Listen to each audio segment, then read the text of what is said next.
We don't want to see your face at her graduation. My mom snapped during a family Zoom call. Then you'll never see my money again. I replied while quietly canceling the tuition plan and every credit card they used behind my back. She walked the stage. I walked away for good. Don't even bother showing up, my mother said, her voice sharp, cutting through the grainy Zoom connection like glass. It's not about you. It's her day.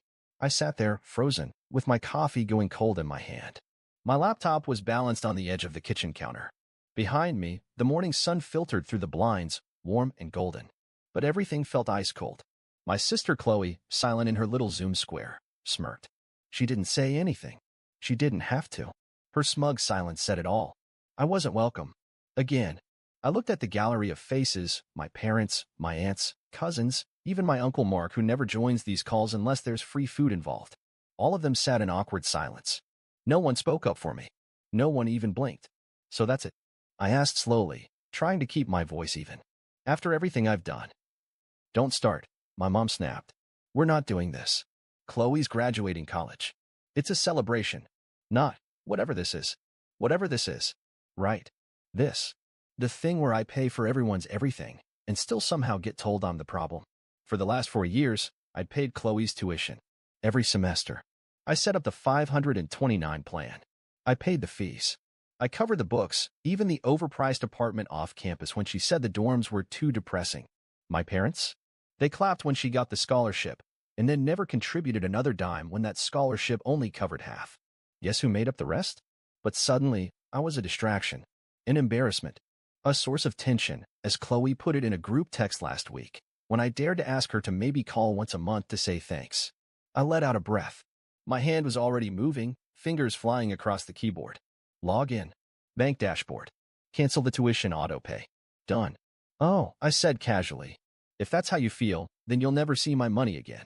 My mom narrowed her eyes, like she didn't believe me. I mean it, I added. Credit cards. Tuition. Grocery allowance. It's all done. You're adults, right? Time to act like it. And then, without waiting for their reaction, I clicked Leave Meeting. My phone lit up 5 seconds later with a message from my dad. Don't do anything stupid. She's your sister. Followed by Chloe's. Thanks for making everything about you. Again, I silenced my phone, stood up, and poured my cold coffee down the drain. My hand didn't shake. Not anymore. She walked the stage that June. Cap, gown, proud smile, photos everywhere. I wasn't there. And for once, I didn't feel guilty. I felt free. I wish I could say that Zoom call was the beginning of the betrayal, but it wasn't. It had been building for years. Quietly. Relentlessly. It started the moment I got my first real job out of college. I was 24, freshly hired by a fintech startup and still too naive to realize how quickly family would smell blood in the water. My mom called me a week after I got the offer. So proud of you, honey. Also, your sister's tuition bill came in. Just until we figure things out, can you help cover it? I should have said no, but I said yes. Of course I said yes. That, just until we figure things out, turned into 4 years of monthly tuition, housing, meal plans, textbooks, and emergencies that were somehow always about things like concert tickets, Apple Watches, or a spontaneous weekend in Miami. For mental health, my sister Chloe never said thank you. Not once. My parents did, at first. And then they started treating it like it was my duty. You make more than us, my dad would remind me. You don't even have kids, my mom added one night over wine. And besides, she's the smart one. She's going places. You should be proud. Proud. Right. Proud of the sister who once told me I was a boring loser with no presents, just because I said no to buying her friend's dinner. Proud of the girl who never worked a part-time job in her life, because why would she, when I paid for everything? But I still paid. Because somewhere deep down, I thought if I gave enough, they'd finally see me as family. Turns out, I was just the wallet. And the worst part? They weren't even subtle about it. There was the Christmas 2 years ago when Chloe unwrapped a MacBook Air, a gift from me, and wrinkled her nose. I asked for the Pro, she said. This one's kind of basic. My mother didn't say a word. My dad chuckled and said, well, maybe next year. Then came the time my mom accidentally left her phone unlocked on the table, and I saw a message she'd sent to my aunt. He's such a control freak about money. You'd think he was Jeff Bezos. But hey, if he's dumb enough to keep paying, I'm not complaining. That message lived rent-free in my head for weeks. But the real detonator? The moment I realized just how deep the manipulation ran. It came one rainy Thursday, around midnight, when I got a call from my bank's fraud department. "Mr. Hamilton, we're calling to verify some unusual activity on a card ending in 7024. Multiple purchases totaling $3,700 at luxury retailers in the last 48 hours. My blood ran cold. That card wasn't supposed to exist. It was one I'd opened years ago and handed over to my mother just for groceries. I'd forgotten it even existed. She hadn't. Neither had Chloe. The purchases? A bracelet from Cartier, a designer handbag, a pair of Yeezys. None of it was groceries. I froze the account and called my mother the next morning. Her response? Laughter. "Oh my God, you're being dramatic," she said. "It was just a few things Chloe needed for graduation. Don't ruin the surprise." "Needed?" I said. "You mean stole." That was the first time I used that word, and it hit like a slap. "You've always been so uptight," my mom snapped. "You act like the world owes you something just because you write a few checks." "I didn't write a check," I said, voice shaking. "You took it, without asking. You're using my cards behind my back." She hung up on me. That's when I checked my online accounts. 3 cards in my name, all used without permission, all maxed out, all tied back to my address, my SSN, my credit, my mother, my sister, my family. That night, I sat at my desk staring at my phone, hand hovering over Chloe's number. I didn't call. I logged into the tuition management site instead. She had 1 semester left. 1. And I canceled it. I didn't even feel guilty. Just hollow. Like something inside me had quietly died. The next morning, the email started. From Bursar's office. Subject: urgent, payment declined. Followed by 3 texts from Chloe. "Hey, did the payment not go through? Are you messing with my account? Mom said you're being a baby. Just fix it. Just fix it." That was my role in the family, wasn't it? The fixer. The one who worked 60 hours a week so Chloe could wear Chanel to classes she barely attended. The one who made sure my parents' mortgage was always mysteriously up to date, despite their retirement income not covering half of it. But not anymore. Not after the stolen cards. Not after the group chat I accidentally caught a glimpse of, where Chloe called me our family's sad little cash cow. And especially not after my mom called and demanded I reinstate the tuition plan, because this is not the time for one of your moods. I told her calmly, "You told me not to come to graduation, so I won't, and neither will my money." Then I hung up. I'd expected fireworks, screaming, begging, but instead, there was silence. And I knew why. Because they thought I was bluffing. They always thought I was bluffing. But this time, I was done. 3 weeks after I canceled the tuition, my mom called a family Zoom. She labeled it urgent family discussion, which usually meant one of 2 things. Either someone died, or I was about to get ambushed. Guess which one it was? I almost didn't join. But some sick part of me wanted to see their faces. I wanted to hear them try to gaslight me one last time. So I logged in. And there they were, the usual suspects.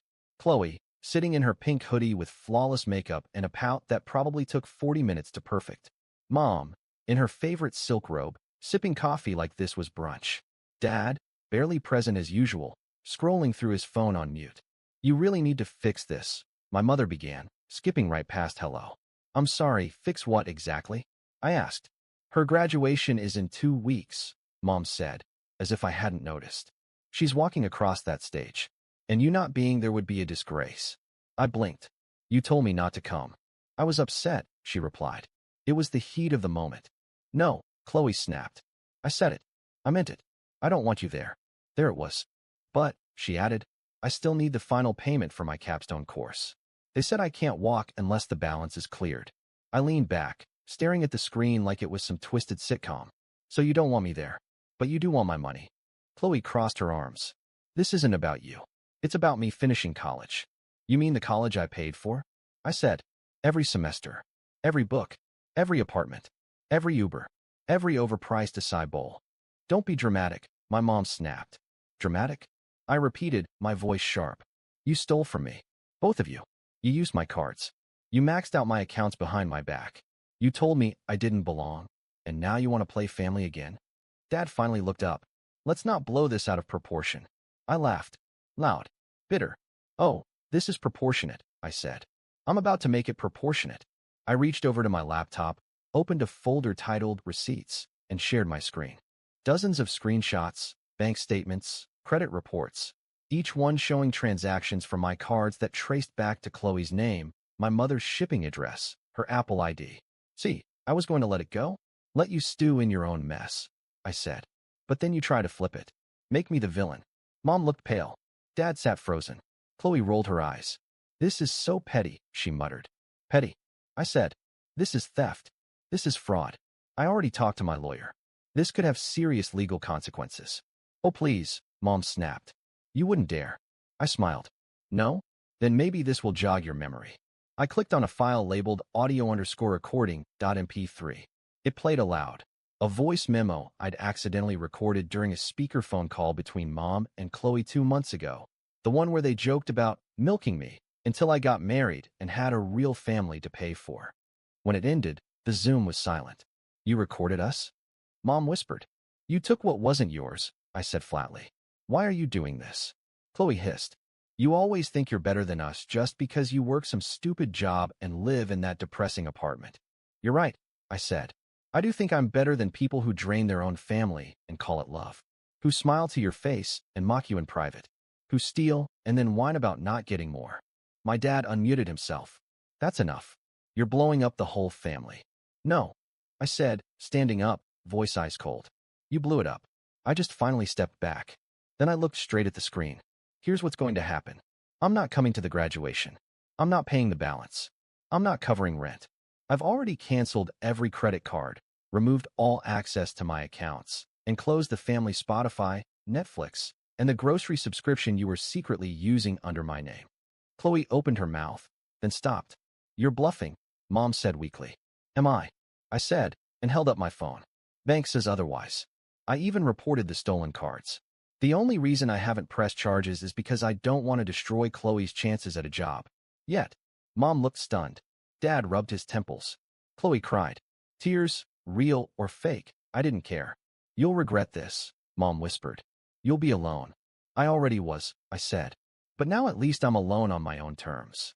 And with that, I ended the call. Not just the Zoom. Everything. I didn't sleep the night after that call.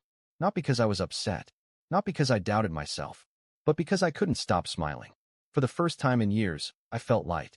Like I'd been carrying 3 fully grown adults on my back, and finally shrugged them off a cliff. The silence came first. 3 days of absolute nothing. No texts. No calls. No half-baked apologies. Then, on the 4th day, the storm hit. It started with a long, unhinged email from my mother, titled, You're Being Cruel.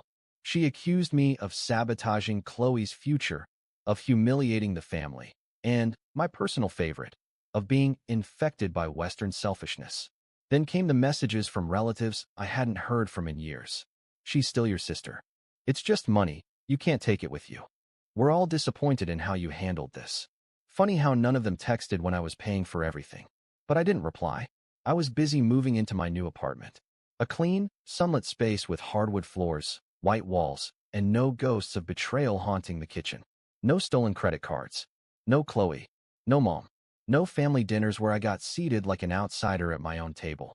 I bought a plant. I named it Boundaries.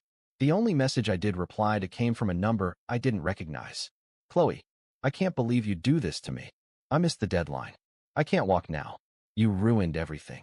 I stared at it for a minute, then typed. I didn't ruin anything. I just stopped funding your fantasy. Then I blocked her. 1 week later, I got a call from my old university. Turns out, someone had tried to impersonate me and re-enable the tuition plan. They flagged it as fraud. The someone? Chloe. She'd forged a form using a scan of my old signature. Badly. When the rep told me, I laughed so hard I had to pull over. That's when I realized something. This wasn't just entitlement. This was addiction. To my money. To control. To the version of me who never said no. And that version of me was dead. A month passed. The family held graduation without me. Chloe didn't walk. She sat in the audience watching classmates celebrate while she pretended it didn't matter. I saw the pictures. My aunt posted them on Facebook with the caption, Proud of our Chloe. She'll always be a graduate in our eyes, even if the system failed her. The system didn't fail her. She just couldn't scam it anymore. A week after that, I got a surprise visitor. My dad. He showed up at my building, standing awkwardly in the lobby like a lost tourist. I just want to talk, he said. I let him up. He didn't sit. Just hovered near the window, hands in his pockets, glancing around like the apartment might explode. Your mother's furious, he started. I figured. She says you've shamed us. I did what I had to do. He sighed. It's a lot. You didn't have to go nuclear. I smiled. That was me finally being calm. He looked at me for a long moment, then said something I didn't expect. She used you. Chloe too. We let it happen. I blinked. You knew? He nodded. I didn't want to admit it. But yeah, we got comfortable. You always handled things.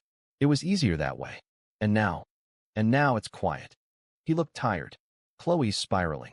Your mom's pretending everything's fine. But it's not. He looked at me again, more pleading this time. Come back. At least to talk. I shook my head. I already did talk. For years. No one listened. Now they'll have to listen to silence. He left with a sigh, muttering, You've changed. And he was right. I had. But the real cherry on top? It came 2 months later, in the most unexpected way. I got a LinkedIn message from a woman I didn't know. Hi, you don't know me, but I'm Chloe's ex-roommate from college. I just wanted to say something. I frowned, clicked it open. I watched how she talked about you. I heard the way she bragged about using your cards, calling you he's just a walking wallet. It always made me sick. But after what you did, cutting them off, standing your ground, honestly, you inspired me. I cut ties with my own toxic family last week. Because of your story. So thank you. For showing people like us it's okay to walk away. I read it twice. Then sat back, heart pounding. I hadn't just saved myself. I'd set fire to a legacy of silent suffering and lit a torch for someone else. I used to think loyalty meant sacrifice. That family came first, no matter the cost. That love meant giving without limits, even when it bled you dry. But not anymore. Not after everything. Not after I watched the people I trusted use me like a credit card with no expiration date, then throw me out the second I stopped swiping. Not after I saw the truth in their eyes. That to them, I was never a son, never a brother. Just convenient. So here's what I know now. I don't owe anyone anything just because we shared DNA. That sentence alone would have terrified the old me. The one who spent years swallowing anger like aspirin. The one who thought maybe, just maybe, if I gave a little more, they'd finally love me the way I needed. But that version of me, he's gone. He died the day my mother told me I wasn't welcome at my own sister's graduation and then demanded I pay for it anyway.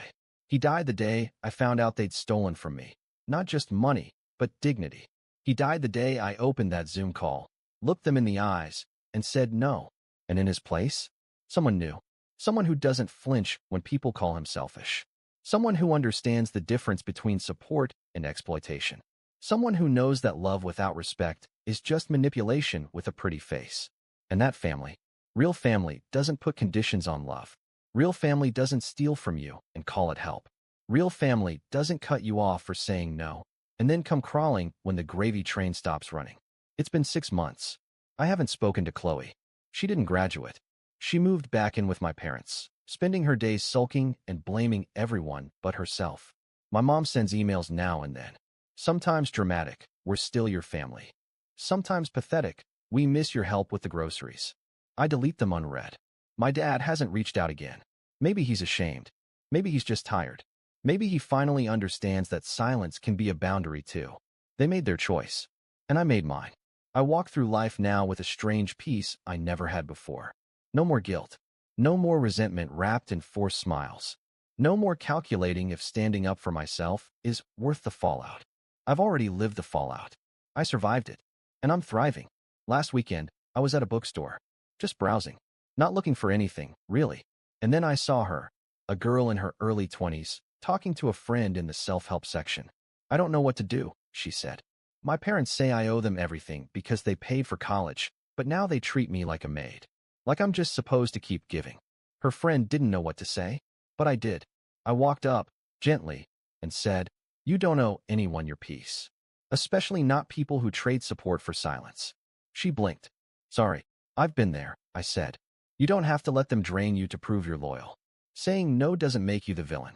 Sometimes, it makes you the hero of your own story. She stared at me. Then, quietly, she said, Thanks. And just like that, I walked away. That's the thing they never tell you. The moment you break free from toxic family ties, the world doesn't end. It begins. You learn how to build a new one. One where love isn't a currency. One where support isn't conditional. One where respect is mutual, not weaponized. I'm building that world now.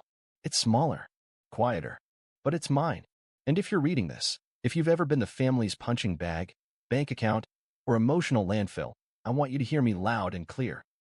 You are not selfish for saying no. You are not cruel for walking away.